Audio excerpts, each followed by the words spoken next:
Alors, bonjour chers souscripteurs de la Nouvelle France Libre. J'espère que vous allez bien. Nouvelle revue de presse mensuelle internationale. On va parler de ce qui s'est passé en Amérique du Sud en mai et début juin.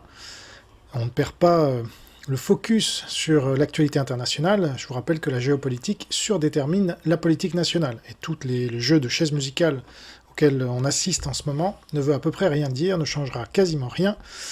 C'est juste une opération pour que l'oligarchie continue à se perpétuer d'une manière ou d'une autre en faisant croire qu'on est en démocratie, qu'il y a donc des élections, etc.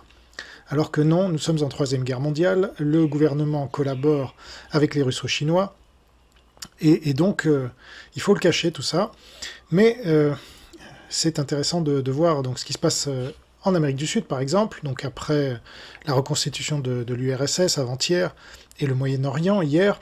Donc là, vous voyez par exemple une carte avec les ports détenus et les bases détenues par le Parti communiste chinois en Amérique latine. Donc vous voyez bien qu'on nous montre toujours, vous savez, ces cartes avec l'OTAN qui est un peu partout en Europe et dans le monde, mais c'est normal, c'est parce que l'OTAN et les États-Unis, plus largement, garantissent la liberté de circulation. Hein. C'est grâce à ça qu'il y a la mondialisation. Par contre, à votre avis, est-ce que le Parti communiste chinois, lui, garantit la circulation de quoi que ce soit? Ou alors, est-ce que ce sont plutôt des cancers qui sont là pour développer notamment du trafic de drogue, hein, notamment le fentanyl, à destination principalement des États-Unis, pour tuer 100 000 Américains par an, et puis faire tout un tas de trafics et de corruption, parce que c'est ce que le Parti communiste chinois sait faire avec les triades, donc c'est-à-dire la mafia chinoise. Donc voilà la différence, et ça on vous montre jamais ce genre de carte.